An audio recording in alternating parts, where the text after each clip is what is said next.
Hello दोस्तों, आप सभी का आपका प्यारा सा यूट्यूब चैनल रितेश स्टडी 24 में स्वागत है। तो दोस्तों, आज हम लोग क्लास 10th हिंदी का जो सेकेंड बुक है वर्डी का, उसका फर्स्ट लेसन, सेकेंड लेसन और थर्ड लेसन का संपूर्ण ऑब्जेक्टिव क्वेश्चन इस वीडियो में करने वाले हैं। और इसके अगले वीडियो में फोर्थ लेसन और फाइव्थ लेसन यानी कि नगर और धरती कब तक घूमेगी का संपूर्ण ऑब्जेक्टिव क्वेश्चन करेंगे। तो चलिए देर न करते हुए वीडियो की शुरुआत एक शानदार मोटिवेशन लाइन के साथ करते हैं। दोस्तों, किसी ने बहुत शानदार का लाइन लिखा है कि अच्छी रिजल्ट लाने के लिए बातों से नहीं रातों से लड़ना पड़ता है। यानी कि आपको प्रॉपर ढंग से पढ़ाई करना पड़ता है। आपको 11 बजे से 12 बजे से 1 बजे से यानी प्रॉपर ढंग से आपको पढ़ाई करना होता है। तो चलिए वीडियो की शुरुआत करते हैं। ये लेसन 1 है, दही वाली मंगवा। ये कन्नड़ कहानी है जिसका कहानीकार हैं आपके श्रीनिवास। कौन है? श्रीनिवास।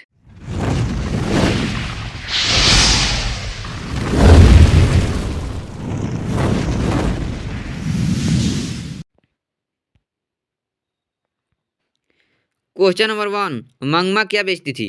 तो आप चैप्टर को पढ़ेंगे तो आपको पता चलेगा कि मंगमा क्या बेचती थी? दही बेचती थी। राइट आंसर ऑप्शन बी, दही। आपको याद रखना है। क्वेश्चन नंबर 2, दही वाली मंगमा किस भाषा से अनुदित कहानी है? किस भाषा से अनुदित कहानी है? कन्नड़ भाषा से अनुदित कहानी है। आपको याद रखना है कन्नड़। राइट आंसर ऑप्शन है कन्नड़। ये दही वाली मंगमा है, कन्नड़ भाषा से अनुदित कहानी है। आपको याद रखना है। क्वेश्चन नंबर 3 है, मंगमा किस भाषा की कहानी है? क्वेश्चन नंबर 3 है, मंगमा किस भाषा की कहानी है? तो आपको याद रखना है Kannada. Right answer option D, Kannada. Question number 14 है, मंगमा मिठाई किसके लिए ले जा रही थी? तो मंगमा अपने पोते के लिए मिठाई लेके जा रही थी। तो राइट आंसर आपका ऑप्शन है पोता के लिए। किसके लिए? पोता के लिए।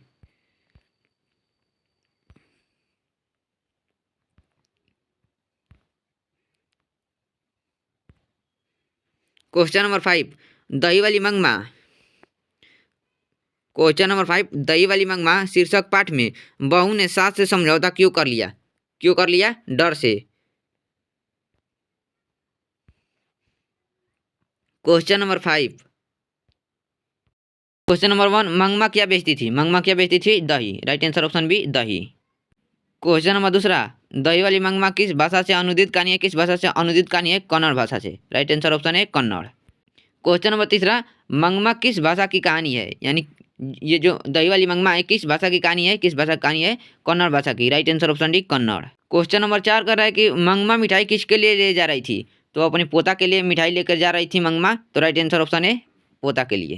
क्वेश्चन नंबर 5 कह रहा है कि दही वाली मंगमा शीर्षक पाठ में बहू ने सास से समझौता क्यों कर लिया? क्यों कर लिया? डर से। राइट आंसर ऑप्शन है डर से। क्वेश्चन नंबर 6 पूछ रहा है कि मंगमा कहाँ की रहने वाली थी? तो मंगमा औलूर के पास किसी गांव की रहने वाली थी। राइट आंसर ऑप्शन है औलूर के पास किसी गांव की। मंगमा औलूर के पास किसी गांव की रहने वाली थी। क्वेश्चन नंबर 7, मंगमा को किससे विवाद था? यानी मंगमा को किससे झगड़ा था? किससे था? बहू से। राइट आंसर ऑप्शन बी, बहू से। क्वेश्चन नंबर 8 कह रहा है कि नंजमा मंगमा की कौन थी? यानी जो नंजमा है मंगमा की कौन थी? कौन थी? बहू थी। Right answer option C. या फिर आप इस तरह भी कह सकते हैं कि मंगमा की बहू का नाम क्या था? नंजमा। क्वेश्चन नंबर 9, क्यों रे राक्षसी इस छोटे बच्चे को क्यों पीट रही है? किसने कहा?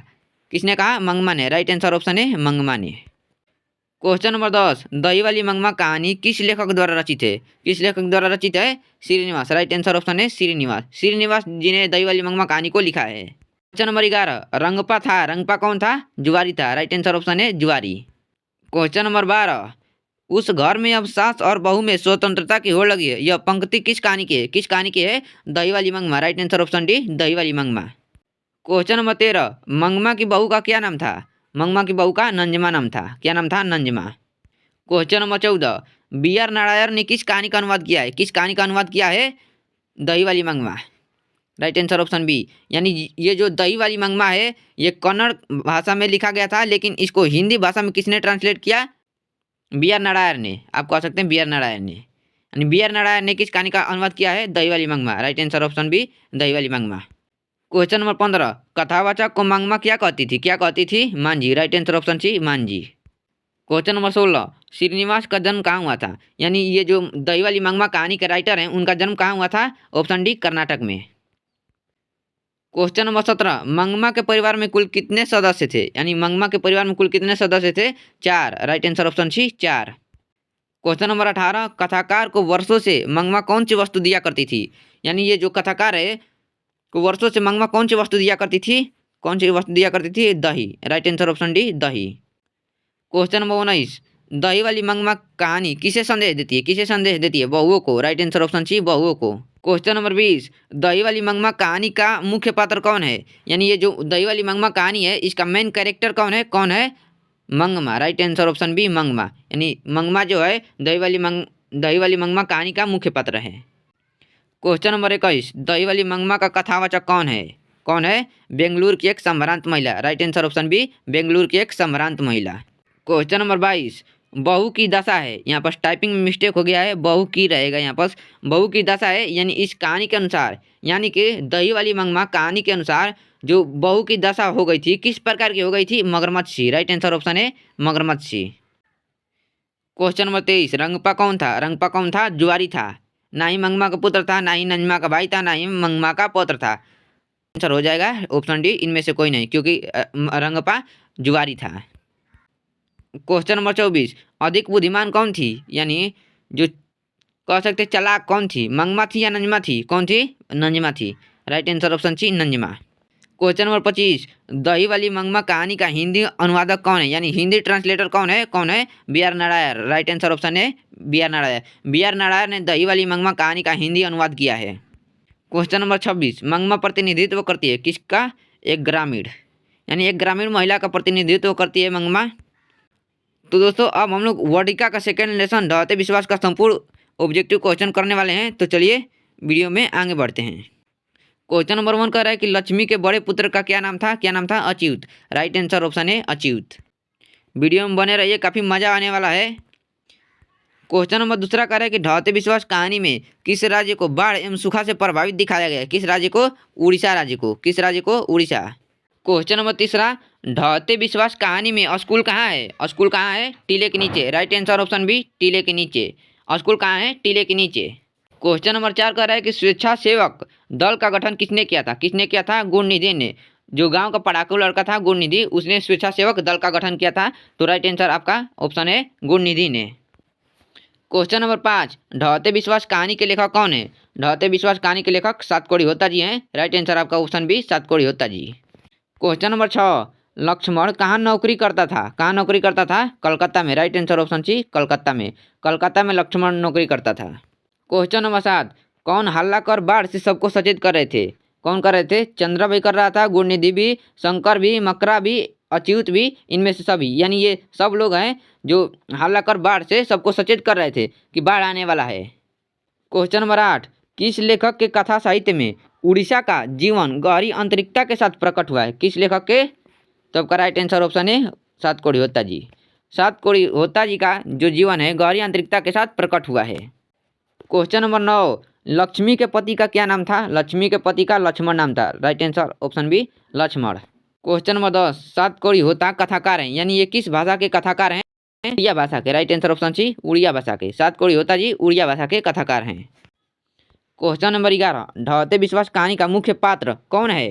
यानी जो ढहते विश्वास कहानी है इसका मेन कैरेक्टर कौन है? कौन है? लक्ष्मी। राइट आंसर ऑप्शन है लक्ष्मी। क्वेश्चन नंबर 12, बाढ़ की समस्या ... कहानी के केंद्र में है, यानी ये किस कहानी के केंद्र में है? ढहते विश्वास। राइट आंसर ऑप्शन बी ढहते विश्वास। क्वेश्चन नंबर 13, विपत्ति अकेले न आकर संगी साथियों के साथ आती है, यह पंक्ति किस पाठ की है? यानी ये जो पंक्ति है किस पाठ की है? किस पाठ की है? ढहते विश्वास। राइट आंसर ऑप्शन सी ढहते विश्वास। ये जो है विपत्ति अकेले न आकर संगी साथियों के साथ आती है, यह पंक्ति ढहते विश्वास पाठ की है। आपको याद रखना है ऑप्शन सी ढहते विश्वास।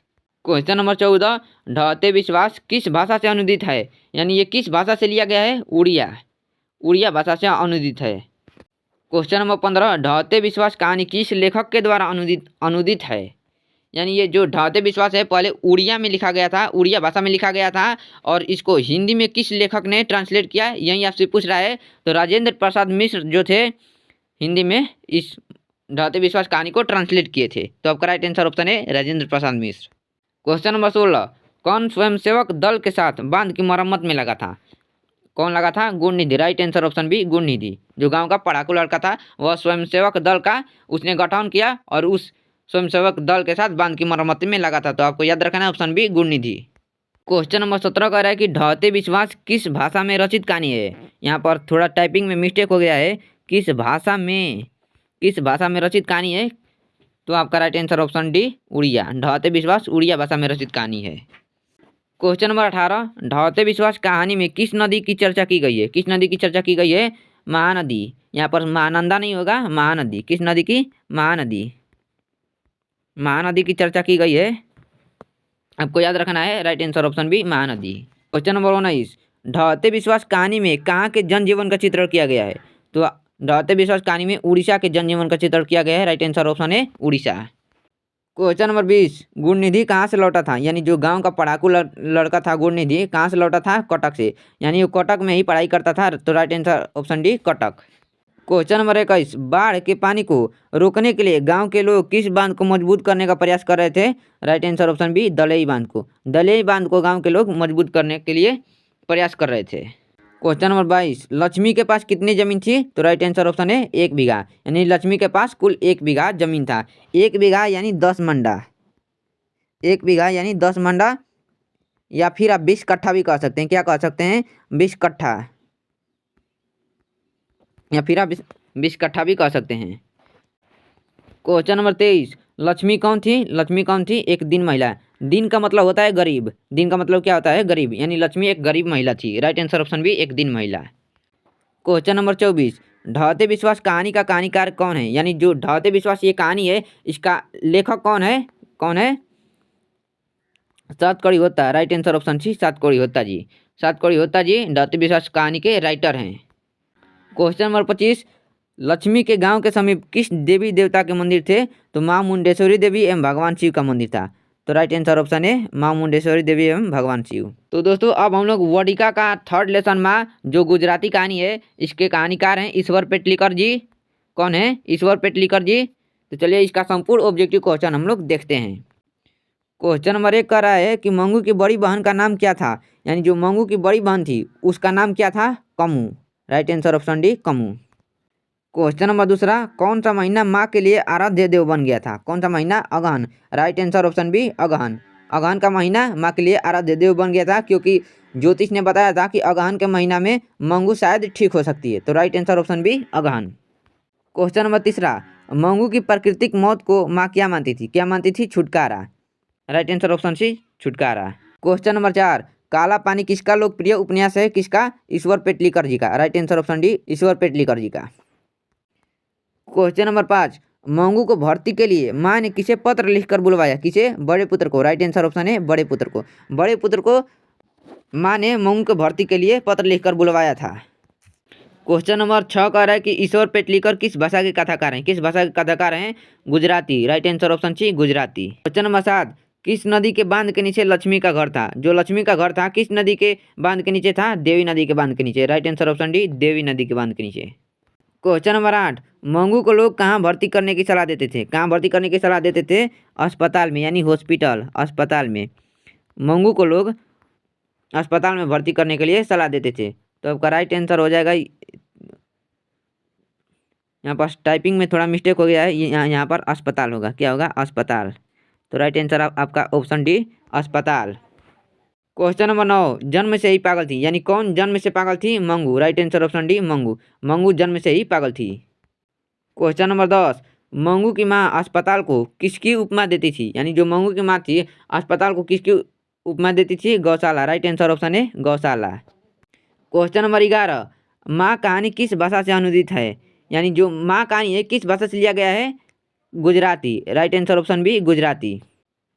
क्वेश्चन नंबर 12, मंगू की माँ की कितने संतानें थी? Right answer option C 4। यानी मंगू की माँ की 4 संतानें थी।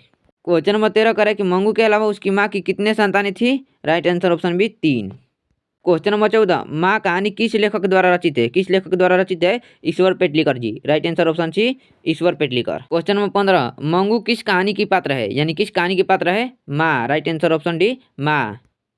क्वेश्चन नंबर 16, मंगू की उम्र कितनी थी? मंगू की उम्र कितनी थी? 12 वर्ष। कितना? 12 वर्ष। क्वेश्चन नंबर 17, माँ कहानी में किसकी ममता का वर्णन किया गया है? किसकी ममता का वर्णन किया गया है? माँ की ममता का वर्णन किया गया है। माँ कहानी में माँ का ममता का वर्णन किया गया है। क्वेश्चन नंबर 18, माँ किस भाषा में वर्णित है? यानी माँ किस भाषा में लिखा गया है? Gujarati. Right answer option C Gujarati. Question number 19, माँ कहानी का प्रमुख पात्र कौन है? यानी जो माँ कहानी है इसका मेन कैरेक्टर कौन है? कौन है? Mangu. Right answer option D Mangu. Mangu जो है माँ कहानी की मेन कैरेक्टर है। क्वेश्चन नंबर 20, मंगू की माँ को कितने पुत्र थे? तो right answer option B 2। Mangu की माँ की 2 पुत्र थे। क्वेश्चन नंबर 21, मंगू कैसी लड़की थी? यानी अच्छी थी या खराब थी या पागल थी या गूंगी? राइट आंसर ऑप्शन सी पागल। अरे मंगू पागल थी। क्वेश्चन नंबर 22, किसके पागलपन में सुधार देख लोग मंगू की माँ को अस्पताल जाने की सलाह दे रहे थे? किसके पागलपन में सुधार देख? कुसुम के पागलपन में सुधार देख। यानी ये जो कुसुम है कन्या विद्यालय में शहर में पढ़ाई करती थी, लेकिन ये पागल हो गई। तो ये पागल हो गई तो इसको हॉस्पिटल में भर्ती कराया गया, तो ये पागल से मतलब समझदार बन गई, यानी ये ठीक हो गई। तो इसी के हालत में परिवर्तन देखकर मंगू की माँ को लोग अस्पताल में मंगू को ले जाने की सलाह देते थे। क्वेश्चन नंबर 23 कह रहा है कि ईश्वर पेटलिकर की रचना है। कौन ईश्वर पेटलिकर की रचना है? खून की सगाई। राइट आंसर ऑप्शन बी खून की सगाई। खून की सगाई ईश्वर पेटलिकर जी की रचना है, ये आपको याद रखना है। क्वेश्चन नंबर 24, मंगू जिस अस्पताल में भर्ती होती है वहाँ के कर्मचारी हैं, वहाँ के कर्मचारी कैसे हैं? व्यवहार कुशल यानी व्यवहारिक हैं। क्वेश्चन नंबर 25, माँ जी में मंगू को अस्पताल में भर्ती कराने के बाद क्या परिवर्तन हुआ? यानी जो माँ जी थी अपनी बेटी मंगू को अस्पताल में भर्ती जब कर देती है, तो भर्ती करने के बाद जब घर आती है तो उनमें क्या परिवर्तन होता है? क्या परिवर्तन होता है? वो अभी पागल हो जाती है। राइट आंसर ऑप्शन सी वो अभी पागल हो जाती है। क्वेश्चन नंबर 26, माँ कहानी में कौन पागल था? कौन पागल था? Mangu. Right answer option B Mangu. Mangu थी जन्मजात पागल थी। क्वेश्चन नंबर 27, माँ कहानी किनके द्वारा अनुदित है? किनके द्वारा अनुदित है? गोपाल दास नागर। ऑप्शन सी गोपाल दास नागर द्वारा। जो माँ कहानी है गोपाल दास नागर द्वारा अनुदित है। क्वेश्चन नंबर 28 और इस वीडियो का लास्ट क्वेश्चन है, मंगू को पागलपन का रोग कब से था? यानी पूछ रहा है कि मंगू पागल कब से थी? कब से थी? जन्मजात, यानी मंगू जन्म से ही पागल थी। राइट आंसर ऑप्शन बी जन्मजात। तो दोस्तों ये रहा हमारा आज का क्वेश्चन। उम्मीद है आपको अच्छा लगा होगा। अगर अच्छा लगा होगा तो don't forget like share and subscribe. तो मिलते हैं किसी नेक्स्ट वीडियो में किसी ताबड़तोड़ टॉपिक के साथ। तब तक के लिए जय हिंद, जय भारत, लव यू ऑल।